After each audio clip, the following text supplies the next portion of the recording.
जय हिंद साथियों। आज हम क्लास 10 के प्रश्नावली 8 का बेसिक देखेंगे। चैप्टर मेरा है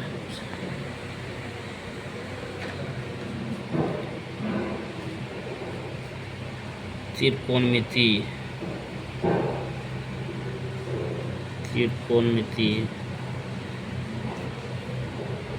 त्रिकोणमिति को इंग्लिश से बोलते हैं ट्राइगोनोमेट्री।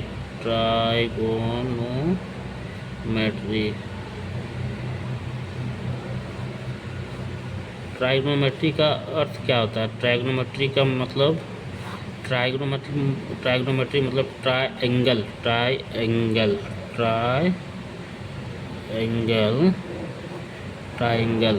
मतलब त्रिभुज। और मेट्री मतलब क्या होता है? मापना। मेट्री मतलब मापना।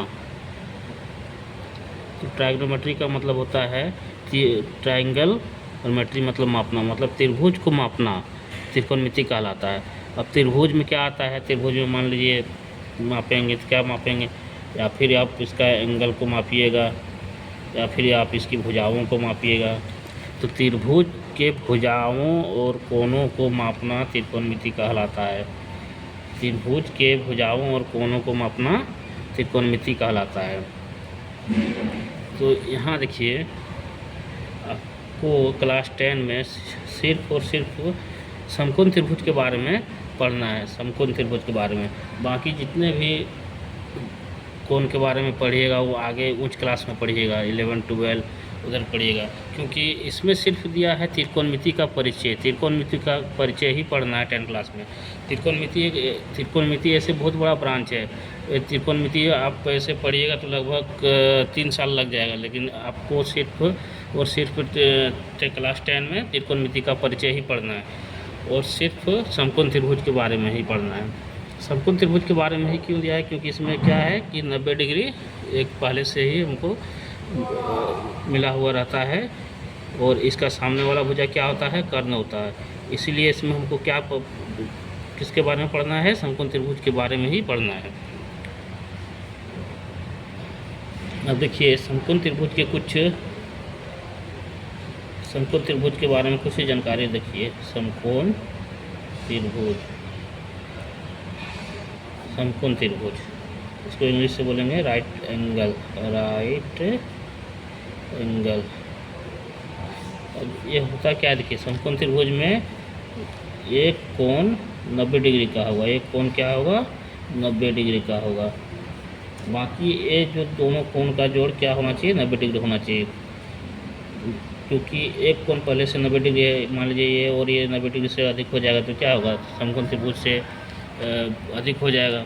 तो इसीलिए क्या होगा? एक कोण 90 होगा, बाकी दोनों का जोड़ क्या होना चाहिए? 90 डिग्री होना चाहिए।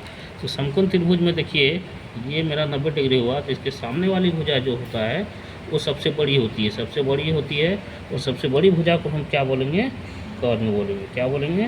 कर्ण। और इंग्लिश से इसको बोला जाता है हाइपोटेनियस।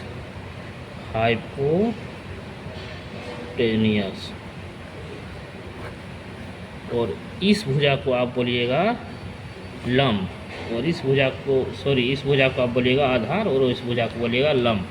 लेकिन यहाँ क्या है कि मान लीजिए हम कॉपी को ऐसे पलट देंगे, और ये मेरा 90 डिग्री है, तो किसी को पूछेंगे तो बोलिएगा, बताइए तो क्या इसमें लंब और कर्ण क्या होगा? तो बहुत सा लड़का बोलेंगे कि नहीं, ये सर जी ये लंब है, और ये आधार है, और ये लंब है।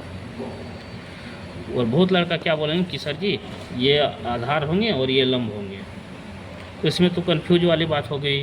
तो इसके लिए क्या क्या मैथमेटिकल ने एक मैन एंगल दिया। मैन एंगल, जैसे इसमें मैन एंगल सी ये ले लिए हैं, और इसमें क्या मैन एंगल सी। तो मैथमेटिकल ने क्या क्या एक मैन एंगल को देते हुए त्रिकोणमिति को, त्रिभुज को मतलब मापने का तरीका बताया। तो मैन एंगल इसमें क्या है? मैन एंगल इसमें ए को मान लिए, और इसमें मैन एंगल क्या मान लेंगे? सी को मान लेंगे। तो इसी तरह से मैन एंगल को माना, और मैन एंगल का सामने मान लीजिए हम यहाँ मैन एंगल मेरा ये है, तो ये के सामने वाली भुजा क्या होगा? BC होगा। BC, तो BC मेरा क्या जाएगा, लंब हुआ। BC क्या होगा, लंब। मेरा मान लीजिए मेन एंगल C हुआ, तो C के सामने वाली भुजा क्या होगा, सामने वाली भुजा क्या होगा, ये भी होगा, तो ये भी क्या होगा, लंब होगा। तो मैथमेटिकल ने क्या किया, मेन एंगल दे दिया, मेन एंगल को मान लिया मेन एंगल, मेन एंगल या हिंदी से बोलिएगा इसको तो मुख्य कोण, मुख्य कोण, मुख्य कोण के सामने वाली भुजा को लंब मान लिया। मेन एंगल या मुख्य कोण के सामने वाली भुजा को लंब होगा। मेन एंगल या मुख्य कोण के सामने वाली भुजा को क्या क्या, लंब मान लिया। जैसे आगे क्वेश्चन आप पढ़िएगा, साइन ये या फिर साइन सी, इसका मतलब क्या है, साइन ये, साइन ये मतलब मेन एंगल किसको डिनोट कर रहा है, ये को, या फिर साइन सी, साइन सी मतलब क्या है, मेन एंगल सी को दिखा रहा है। तो मेन एंगल आगे आप पढ़िएगा, अभी नॉलेज में आ जाएगा, देखिए। तो देखिए इसमें ये मेरा क्या है, समकोण त्रिभुज है। तो समकोण त्रिभुज में क्या होगा, एक कोण 90 डिग्री का होगा, B 90 डिग्री होगा, और B 90 डिग्री होगा, तो इसके सामने वाली भुजा क्या होगा, कर्ण होगा, इसके सामने वाली भुजा कर्ण होगा। तो ये क्या होगा कि इसमें पाइथागोरस ने समकोण त्रिभुज में एक प्रमेय दिया था, पाइथागोरस प्रमेय से लिखेंगे, इसमें क्या लिखेंगे, कर्ण का स्क्वायर, कर्ण का स्क्वायर बराबर लंब का स्क्वायर जोड़ आधार का स्क्वायर। कर्ण मेरा क्या है, कर्ण को हम यहाँ लिखेंगे एच स्क्वायर, क्या लिख लेंगे, एच स्क्वायर। लंब को लिखेंगे पी का स्क्वायर प्लस आधार को लिखेंगे बी का स्क्वायर। एच मतलब क्या, हाइपोटेनियस, एच मतलब हाइपोटेनियस, लंब मतलब बेस, BASE, और लंब को क्या बोलेंगे, पर PREPENDICULAR,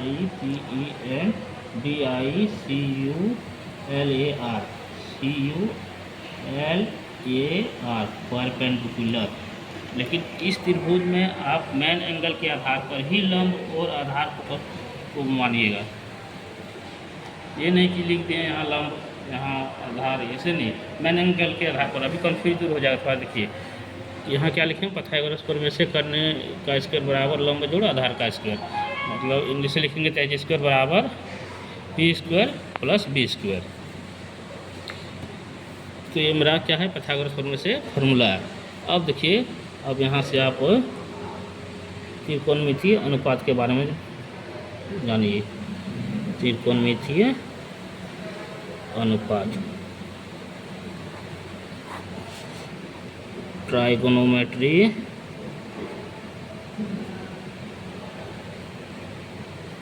ट्राइगोनोमेट्री रेशियो। देखिए एक समकोण त्रिभुज है, इसमें हम मान लेते हैं 90 डिग्री है, यहाँ ये, यहाँ B और यहाँ C। 90 डिग्री के सामने वाली भुजा क्या होगा, H होगा, H मतलब कर्ण। यहाँ मान लेते हैं मेन एंगल A को, यहाँ मान लेते हैं थीटा, थीटा मेन एंगल ये जो कि थीटा है, ये मेरा, इसको बोल दिए हम थीटा के सामने वाली भुजा को हम मान लेते हैं P, ताकि मेन एंगल के सामने वाली भुजा को क्या बोलेंगे हम, P मतलब लंब, लंब बोलेंगे, तो लंब को हम P बोल दिए। बाकी जो बच गया वो क्या हो गया, B। तो यहाँ से आप देखिए, आप ये भुजाओं का अनुपात लगाइएगा तो क्या क्या आप लगा सकते हैं। सबसे पहले आप लगाइएगा, थीटा एक ग्रीक के भाषा का शब्द है, तो आप अनुपात लगाइएगा, जिससे हम बोलते हैं 5:7, 2:5, 2:5, मतलब क्या, बटे 2/5, 5:7, 5:7 मतलब 5/7। तो इसी तरह भुजाओं का अनुपात लगाइएगा। सबसे पहले हम लगाएंगे P/H, क्या लगाएंगे, P/H। फिर आप लगाइए H/P, इसका भी अनुपात आप कर सकते हैं। फिर आप अनुपात क्या लगाइएगा, B/H। फिर आप क्या लगाइएगा, H/B, उल्टा करके। फिर आप क्या अनुपात लगा सकते हैं, P/B। फिर आप लगा सकते हैं बी बटे पी। इसके अलावा और आप और कुछ आप अनुपात लगा सकते हैं? देखिए नहीं लगा सकते हैं। ये पी बटे एच, एच बटे पी, फिर यहाँ से देखिए बी बटे एच बटे बी, पी बटे बी बटे पी। तो ये आप 6 अनुपात लगा सकते हैं। तो त्रिकोणमिति में कितने 6 अनुपात लगा सकते हैं। तो इसी का नाम क्या दे दिया? पी बटे एच को नाम दे दिया साइन, जो कि अभी शॉर्ट में करे।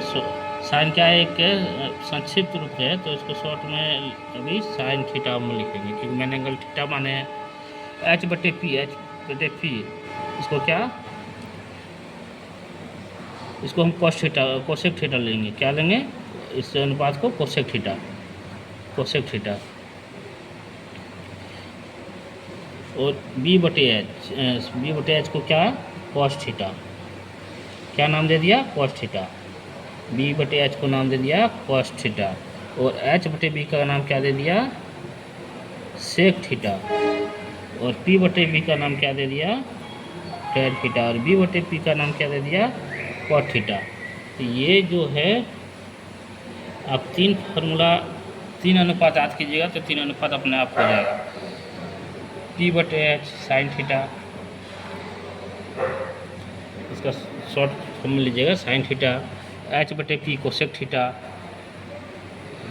बी बटे एच कॉस थीटा, एच बटे बी सेक थीटा, पी बटे बी टेन थीटा, बी बटे पी कॉट थीटा। तो ये 3 फार्मूला कीजिए। 3 फार्मूला को आप उल्टा कर लीजिएगा। एच को ऊपर कर दीजिएगा, पी को नीचे कोसेक थीटा, बी बटे एच को ऊपर, बी को नीचे सेक थीटा, बी को ऊपर, पी को नीचे कॉट थीटा। तो ये 6 फार्मूला है। अब क्या करेंगे?